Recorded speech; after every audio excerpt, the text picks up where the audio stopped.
Everybody using an hyperdrive off the line straight away. You've got Fraser McConnell on the inside line. Timmy Hansen is right out on the outside. R.J. Anderson in the middle. And then we've got our two female drivers. Molinaro sideways in the championship car, gets launched. It goes in sideways. The McLaren goes over, gets launched. She's on a roof at the side of the track. The Chip Ganassi racing machine goes up the inside line. JBXE slotting into P2. Some sort of a problem for X44. Look like they're going backwards. Either that or just a ton of lost traction. The car is off track, so we might not get a red flag. But let's see. It will depend whether or not we get Tamara out the car. So that is an absolute disaster. Yeah, and we were just talking just before that about how they had a disappointing weekend. We really hope Tamara is okay in that car. What a roll. Oh. Nasty. So GMC Hummer EV Chip Ganassi Racing leading. R.J. Anderson in the number 99, Hummer EV Chip Ganassi Racing. He is pushing hard. Both him and Amanda Sorensen, expert off-road racers. Fantastic addition to the series this year. Though, of course, we wish well to our previous driver as well, Kyle LeDuc, who at the minute is battling cancer. No jump, we've got a slow zone. So they will drive around the side. They should drive around the side of the jump here. Have we got cars that haven't spotted the slow zone? I think we've got a couple of cars there that haven't spotted it, in which case we're going to be penalties galore. Can you make it any more complicated for us drivers? Thank you very much. There's Anderson now. Can he get in front before they get to the switch zone? Just got this left-hander to go. He's taken a different line. I think he's going to do it late on the brakes. It's nicely done. Slides up the inside header. Hozov's going to try and respond, get the traction on the exit, but no, he finds some dry ground over on the right-hand side. R.J. Anderson gets back up into P2. We've got two DNFs, as we say, Molinaro with a crash and X44 with a retirement. They've cleared the slow zone, so we're going racing on the second two laps, but first the switch. But it's now just half a second between the JBXE machine and Amanda Sorensen. So backward chasing Sorensen down up the road. You can see how far away Katie is. Yeah, and for a reminder, people from home, oh, that's the Inoa hyperdrive being used in the Continental Traction Challenge section. Andreas Backward having a look up the inside there, can't quite make it done though. Going on the hyperdrive now it's Sorensen. So Sorensen uses the hyperdrive backward, trying to get the inside line on the brakes. Just slots in, beautifully done, really tiny pass. Now Sorensen's going to get sprayed through the water splash as well, so great move by Backward. That is Sorensen's view, and I suspect when she clears the wipers, look at it. Look how much distance he's gone just with the visibility. Yeah, absolutely wild. That pass was unbelievable. Backarud is also... Andretti Altequila at the top of the Continental Traction Challenge. They've gone 3.55 quicker, so track conditions must have changed in their favour. Don't forget as well, Katie Mullings didn't actually get a crack at it earlier on today with the problems Timmy Hansen had with that contact in the first corner. So brilliant drive by Andretti Altequila, taking the win and moving to the top of the Continental Traction Challenge. Andreas Backward and Hedda Hozos come P2 for JBXE, and it's Amanda Sorensen coming across the line. Results then of the redemption race, P5 a DNF after that roll for Tamara Molinaro in the McLaren. Also a DNF for X44 coming to a halt the side of the road. A misunderstanding for Chip Ganassi Racing means they get P3. JBXE up in second place with a brilliant win and smiles all round for Timmy Hansen and Katie Mullings and Andretti Altequila. Oh, great reaction time from Sebastian Loeb in the middle of the grid. Everybody uses the Inoa hyperdrive, says RXR haven't, so maybe they're going to drop in and use it later. Tactically, that would be mega, wouldn't it? It's Timo Scheider who's got the inside line here. Christopherson gets completely roosted. Kevin Hansen sideways up the inside line. Ekstrom all the way round the outside to take the lead. Fantastic move by Matthias Ekstrom. He will have the inside line at the next corner. Timo Scheider trying to go late on the brakes, sideways in. At the back of the pack is Sebastian Loeb. I think it's RXR who are down in P4. Loeb almost side by side with them. But at the minute it is Ekstrom leading from Timo Scheider with a brilliant move by Ekstrom in turn one. Oh my days, Axio and the Science, can it get any better for them this weekend? Well, it can, because they could win this grand final and they could maintain that top spot. But absolute world class from Ekstrom there, hey? Yeah, absolutely brilliant. In the background, we've got somebody dropped off the back of the pack. I think it's the App Cooper machine of Sebastian Loeb. They're 6.6 seconds back. Did RXR use, sometimes we don't get the Inoa hyperdrive signal to us if they've all used it at the same time, so they might have used it, but the fact that Johan was behind everyone off the line suggests to me he might have saved it for later in the lap. Look at the visibility if you're at the back. Look how clean the Axiona Science machine is out front. Timo Scheider suitably far back. in the background there. Look at the RXR again. The water bottle, as we said earlier on, has been doubled to something like 7 litres to give the drivers a chance to use the wipers a little bit more, and it's crucial in these conditions. Yeah, and speaking of the dirt, you can barely even see the RX car colours anymore. It's quite hard for us sometimes to see which cars it is. It's a familiar issue. It certainly was up in Scotland as well. So Ekstrom leads by just 1.6. It goes up to 1.8 seconds. He's 0.2 of a second ahead. Backing it in. Here comes Scheider. Now wait for Kevin Hansen. There's Kevin Hansen in the Veloce machine. And then we've got RXR's Johan Kristoffersen. At the minute, this is very much advantage Acciona signs. Remember, they've lost those 2 points at the moment in the Continental Traction Challenge. Andretti out of Kiel have nicked them. So they had 4 when we came here, an extra 2 for winning their sessions. Did RXR win 1? Yes, they did, didn't they? So, yeah. so they'll be 5 points ahead now instead of 4. So a lot rests on the result of this race and the Traction Challenge. But Acciona sides really are, like, they're a little bit far ahead. They've got that gap. And do you think it's, you know, the man himself is here? Carlos Sainz is on site. He might want to be in the car, but I mean, Ekstrom's doing a pretty good job so far. He is. I've just noticed Sebastian Loeb coming in so lit in the background. It was ridiculous. So maybe he had some sort of a problem between turns 1 and 2. Sardinian sun is beating down on this track, and it hasn't managed to dry out the water splashes. Oh, alternate line from Kevin Hansen, going the long way, long and straight down towards waypoint number 1, looking to go out the inside 3. So he does. So out the inside, Kevin Hansen making a pass, carrying incredible speed through, gets past Timo Scheider. He was outside that track marker. Who's parked it? Somebody's parked it in the background. Kristoffersen, I think, has come to a halt in the background. The RXR machine of Kristoffersen and Arlen. They've stopped. Kristoffersen stopped. You can see it on the inside. Deep breath. He knows this is going to cost them a ton of points in the championship fight. It's a disaster for RXR. Stopped on track in the grand final round 7. Gosh, we have had quite a few stops today, which we weren't really expecting, and so gutting for RXR. Just as we were thinking it was going to be head-to-head, especially in the championship points, anything could have happened. We hope they're okay, but don't know if that car's going to be starting again. Wow, there we go. Certainly not going to be winning. They're going to be losing out in that championship fight, and it's the other 2 cars, of course, who are in P1 and P3 in the standings. Acciona, Sainz and Veloce. Going to be taking points away from RXR at the minute. Acciona Sainz will be extended. He's going again, but he's miles behind, 51 seconds behind. Power steering's gone for sure. You can see the way he's holding onto the wheel, so they've got issues with the car. He will try and finish. They may as well carry on, just in case they can do a reset on the car. Somebody might roll any point that you want to get, so they'll try to get round if they can. Yeah, absolutely, because there's only 10 points that separates RXR and Veloce at the moment in the overall standings. Can we just talk about Carl Cox Motorsport for a second? Because they're new to Extreme E this year, and they're doing an absolutely stellar job. The transfer in the switch zone is about to go to Leah Block, who's just 16 years old. Tell you what, I could barely even be on holiday on my own when I was 16. You know. I know her mum's with her, so I know Lucy Block's out there on site, which is fantastic, always supporting the family. And both her brother and her sister have been racing recently over in the USA. They are a racing family through and through.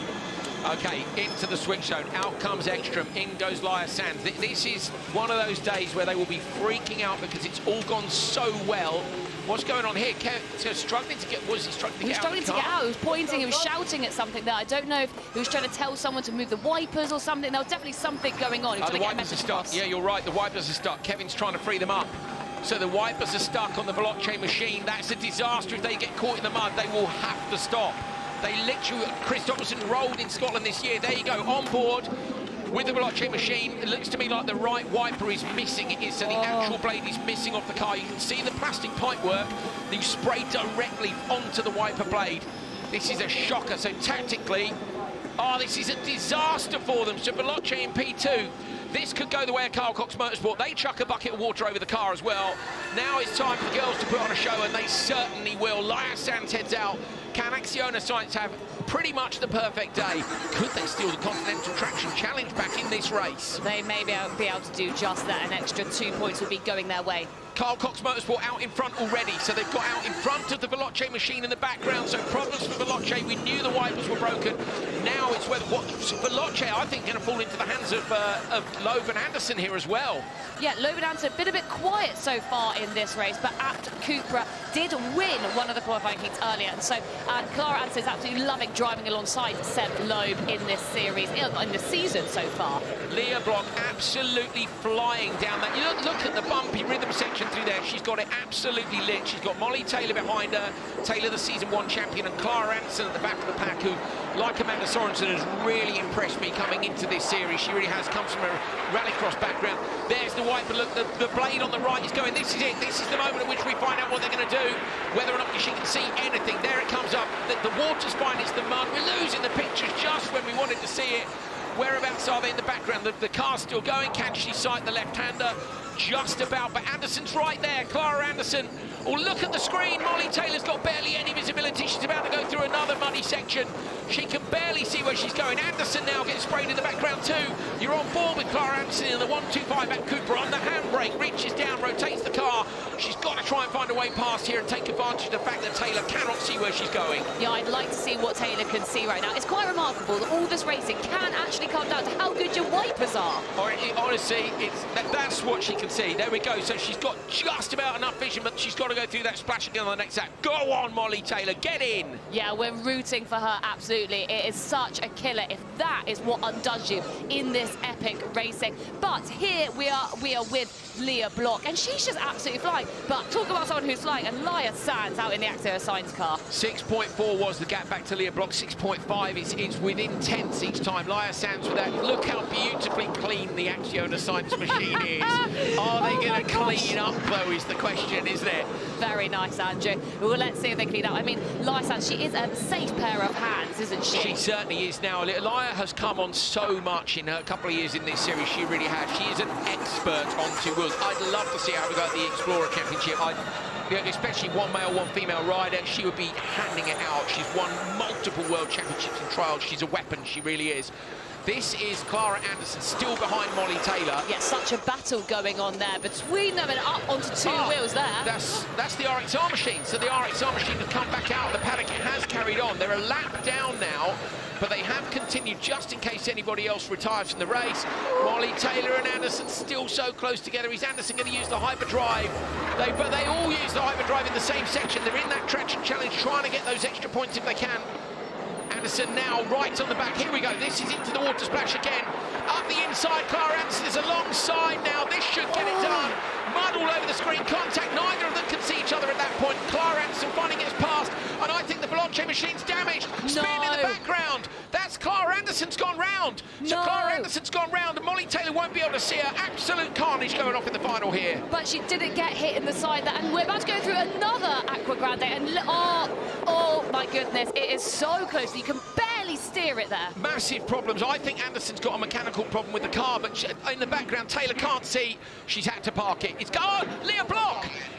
Where's the Leah Block's got in the background? The Block is parked up in the last waypoint, number 7, top right of your screen. Block is parked. Yeah, and Veloce just come round the side. I think they missed the waypoint, but they kind of came off-road back onto the track. This is crazy. She can't carry on. This is absolutely crazy. Someone needs to tell her to stop. This is madness. She can't see the track. She can't see where she's going, into the bush. Sorry, in the background, the RXR machine is still circulating, and so is the Carl Cox Motorsport machine and Leah Block. Over the line comes Acciona Science. Laia Sands takes the win here. Fantastic performance by them. It's their second win of the year for Sanson Ekstrom. And meanwhile, behind them, absolute carnage has kicked off. The rear lefters are completely collapsed. Puncture, wheel off, everything's hanging off the back of the App Cooper machine. Anderson battling to get this round to the finish line if she possibly can. You can see the flags at the bottom of the screen to tell you where they are. It's like a demolition derby. The RXR machine is a lap down, so they won't be able to make up many places here. Here it comes. Michaela Arlen-Kotlinski on board this.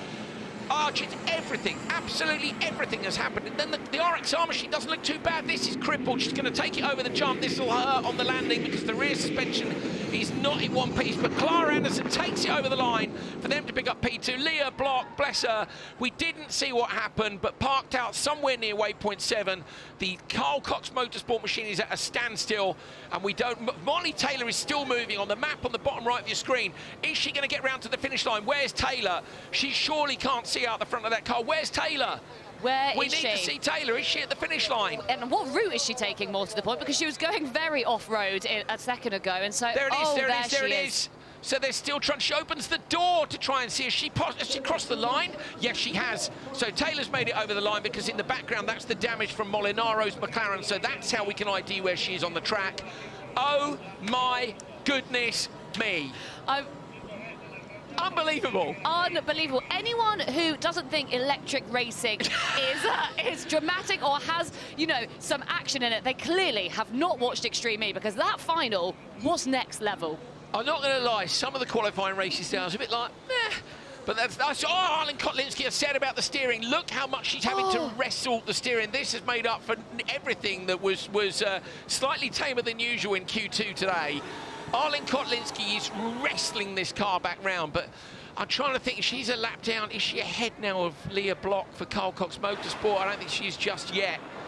So trying to drag it round to the finish. I mean, any points matter at this moment, don't they? And about to go through the second water splash. And are we near Leah Block, we think, now about? Oh, we need to see that. Look, we've got our active map in front of us trying to see whereabouts on the track they are. Oh, well, we'll have to let these cars get round to the finish in their own time. Absolute carnage here in the final of the grand final in Sardinia. So RXR continue to try to get this car to the finish line. A grimace on Arlen Kotlinski's face, I'm not surprised. It's so physical in the car. When you think about the weight, just the sheer weight of these machines. If you've ever tried to drive your car, you know when you stall your engine on your road car and then you realise the power steering stops working, or if you've ever been towed in a modern car with power steering, it's almost impossible to turn the wheels. Now add into that the size and the dimension of the wheels and tyres on these cars. It's an incredibly tough job, an incredibly brilliant job done by Acciona Science there, who we just saw in the holding area. There's Leah Block. So that's Leah Block losing a position. It's RXR have done the right thing to drag it round, because that puts them up one more place. And that's just a few more points, but it is advantage Acciona Science. Isn't it just? I mean, talking about points, they have cleared up today, but just look at how much she's grimacing, how much she's trying to pull it round. And you never usually see this from either RXR drivers. They're usually so calm and collected, but oh gosh, I wouldn't want to be in her seat right now. Over the line. She's done it. It's got the car round. They have got the car round. There's some 3 minutes 42 off the leader, but that might be the points that make the difference in the championship fight. Here is the result then of round 7 of Extreme E 2023. A DNF for Leah Block and Timo Scheider. Such a shame. They were both absolutely flying, but that's the way it goes sometimes. P4, RXR, they dragged that car around with no power steering to get some points out of somewhere. Hansen and Taylor, impossible for them to see in the Veloce machine, certainly for Taylor in the second portion of the race. Clara Anderson, Sebastian Loeb with a crippled car coming over the line for P2, but an almost perfect day. They just missed the 2 traction challenge points. Acciona Science, top qualifiers and winners of the Grand. And look, celebrations Clara all round, Anderson, yeah, so good. She's such a class act. She's such a smiley person in the paddock. I'm so pleased for her to be getting on that podium again. And yeah, look, all smiles on there. Oh, Carlos Sainz just running around the back of the podium. Laia San.